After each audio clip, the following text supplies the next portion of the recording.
Welcome to Wealth Wisdom. If you have ambitions to achieve financial success, please leave yes in the comment, and we are here to help you obtain insight and build wealth.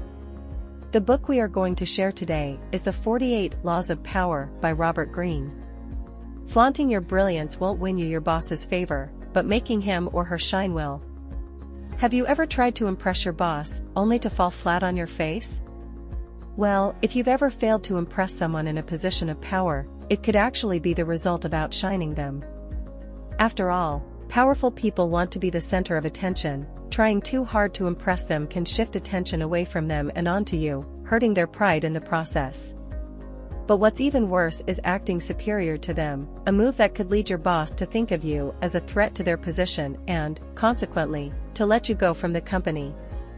Take the relationship between King Louis XIV of France and Nicolas Fouquet, the king's finance minister. A smart and loyal advisor, Fouquet became indispensable to his ruler, but this didn't guarantee him the position of prime minister when the incumbent minister died. To gain the king's favor, Fouquet threw a lavish party at his extravagantly furnished chateau to show the king how well-connected and influential he was. The next day, Fouquet was arrested by order of the king, who felt overshadowed and dubiously accused the minister of stealing to amass such extravagant wealth. Poor Fouquet was bound to live out his days in a prison cell. So, you know how not to impress your boss, but how can you gain her favor? A better strategy is to always make the person in charge look smarter than everyone else, including you. For example, the astronomer and mathematician Galileo Galilei desperately wanted funding for his research, and found an ingenious way to get it. When he discovered the 4 moons of Jupiter in 1610, he made sure to link his discovery to the enthronement of Cosimo II de' Medici. How? In an act of cunning, Galileo said that the 4 moons represented Cosimo II and his 3 brothers, while Jupiter itself was comparable to Cosimo I, the 4 brothers' father. Thanks to playing to his ruler's ego, Galileo was named the official philosopher and mathematician of Cosimo II. Take credit for other people's work and be sure to protect your own. Would you ever consider claiming parts of another person's work as your own by plagiarizing a few clever snippets? Did you ever slyly steal answers from a classmate during a math test? Maybe you did or maybe you didn't, but the truth is that attaining power often means using the work of others to your advantage. Why would you waste your energy doing things for yourself if somebody else can do them for you? For instance, did you know that the Serbian scientist Nikola Tesla worked for the famous inventor Thomas Edison? And it was actually Tesla, not Edison, who was key in creating Edison's famed dynamo by improving what was at the time Edison's rather primitive design. To make this discovery, Tesla worked tirelessly for an entire year, often clocking 18-hour days in the lab. But today, it's Edison's name that is attributed to the dynamo. Little has changed since Edison's day. Just think about how few politicians write their own speeches and how famous novelists borrow from other writers. But reaping the benefits of work done by others isn't enough, you'll also need to take credit for it. For example, Edison and his company claimed all the credit for Tesla's work on the dynamo. Edison didn't so much as share a penny of his profits with Tesla, even though he had promised him $50,000. So, keeping Tesla's experience in mind, remember that the credit given for an invention or creation of any kind is just as essential as the invention itself. If you don't claim credit, someone else will jump in, steal your idea, and all the credit that comes with it. Gaining power over somebody means getting to know them, and posing as their friend is the best way to do so. Maybe you've encountered this problem before. You're striving to outmaneuver the competition but can't quite manage to accurately predict your competitors' strategies. How can you get around this? Well, another trick to gaining power is to gather important information about the people you want to control. And to get something from someone, you need to know about them. After all, knowing a person's plans, weaknesses, and desires will help you both win their favor and guide their actions. Take the art dealer Joseph Devine, who in 1920 resolved to win over the industrialist Andrew Mellon as a client. But Mellon was not easily convinced, so Devine decided to bribe Mellon's staff to pass him secret information about their employer. When the industrialist traveled to London, Devine made sure to follow him. The dealer showed up at the same art gallery Mellon was visiting, supposedly by chance, and engaged him in a vibrant conversation.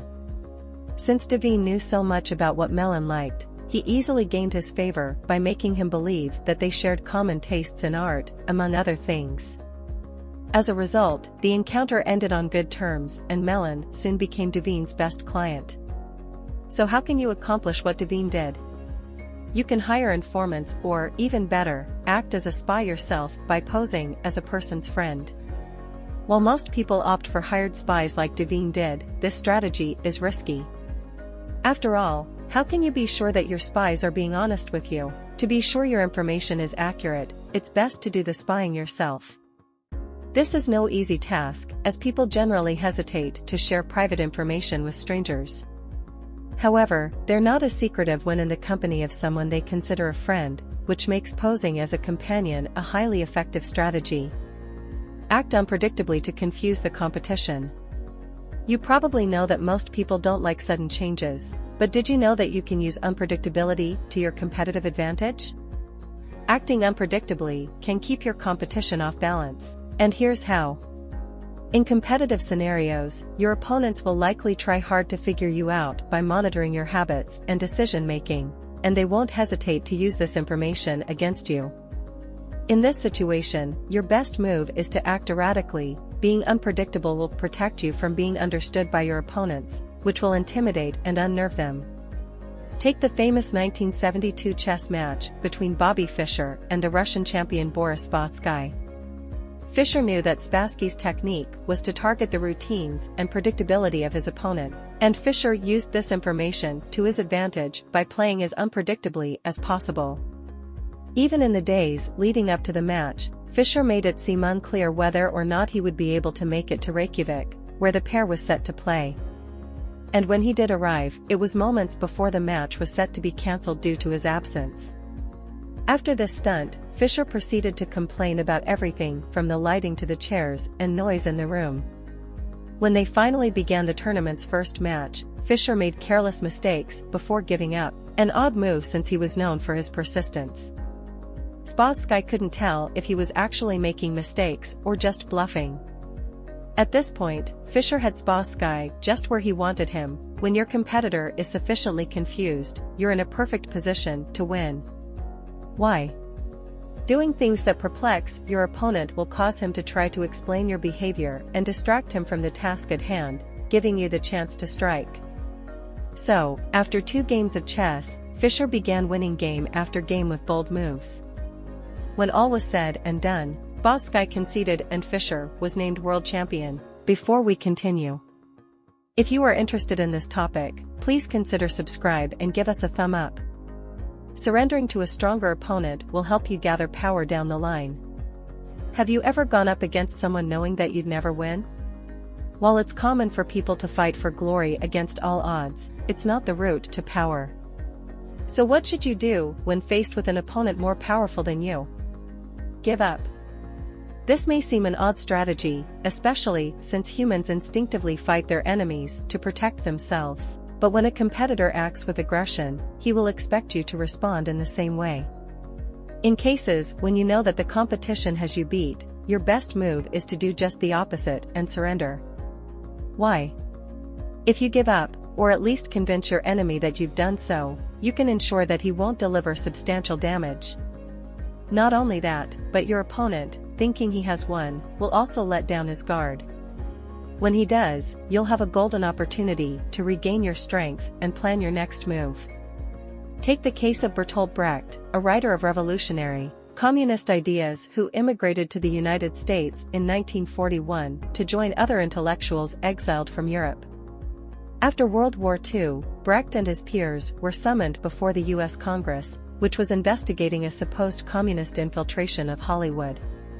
While his fellow radicals caused a commotion and challenged the authority of Congress by yelling and being uncooperative, Brecht was calm and politely answered the questions he was asked.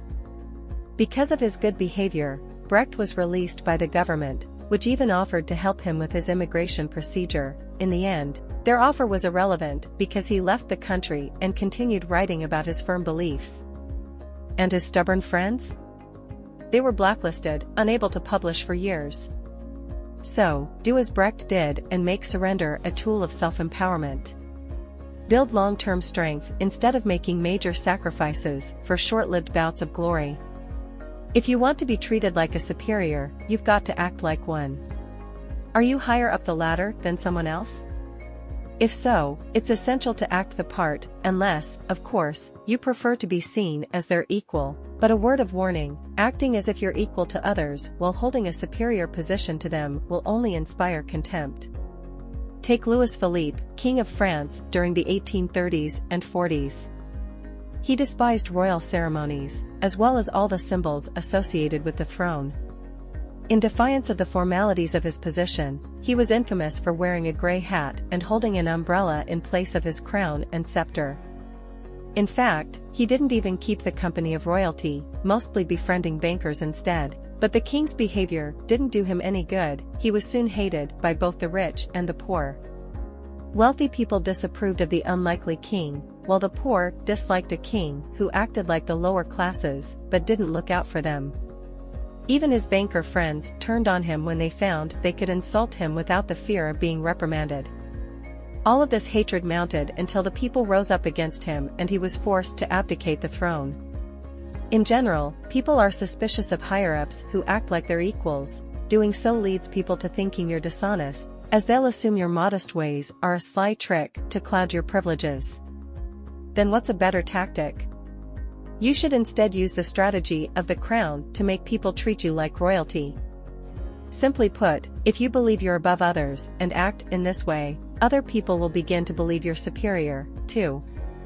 When people see you acting superiorly, they'll assume there is good reason for you to do so. For instance, Christopher Columbus behaved like royalty and, consequently, most people viewed him as such. In fact, it was his confident socializing with the Spanish royal family that eventually convinced the Spanish throne to finance his voyages. To gain power over others, seduction works better than coercion. Picture yourself as Zhuge Liang, head strategist for the ancient Chinese state of Shu. War has just been declared on China by King Minghua from the south, and stopping him and saving the country lies in your hands. But before learning what you should do, it's essential to know what not to do. First of all, using force and coercive tactics is never wise, even when they're the easiest choice. In fact, if you do exercise your strength, people will secretly resent you because force breeds resistance. Liang knew this and didn't attack with force, even though he probably would have defeated the invading army. However, if he had, Minghua would have resented both China and Liang, and the country would have to continuously protect itself. This would have exhausted everyone involved and bred paranoia. A better strategy is seduction. People tend to be controlled by their emotions, and by playing on their feelings, you can make them do what you want, of their own free will. You can do this by threatening your opponent so that they expect pain, and then suddenly treating them kindly. For example, when Minghua attacked China, Liang captured him and his entire army. Minghua was separated from his soldiers and expected the worst, but to his great surprise, he was offered delicious food and wine instead. While Liang released his enemy soldiers, he would only let Minghua go when the enemy king promised that if he was ever captured again, he would bow to the Chinese king. And while Liang captured Minghua several more times, he always let him go. Then, on the seventh capture, Minghua dropped to Liang's feet, surrendering himself and his kingdom.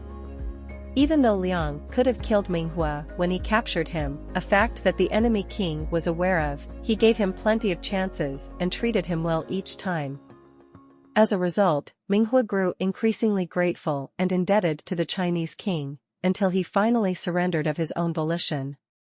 That's the end of today's sharing. If you like our content, please give us a thumb up and share it with your friends. See you next time.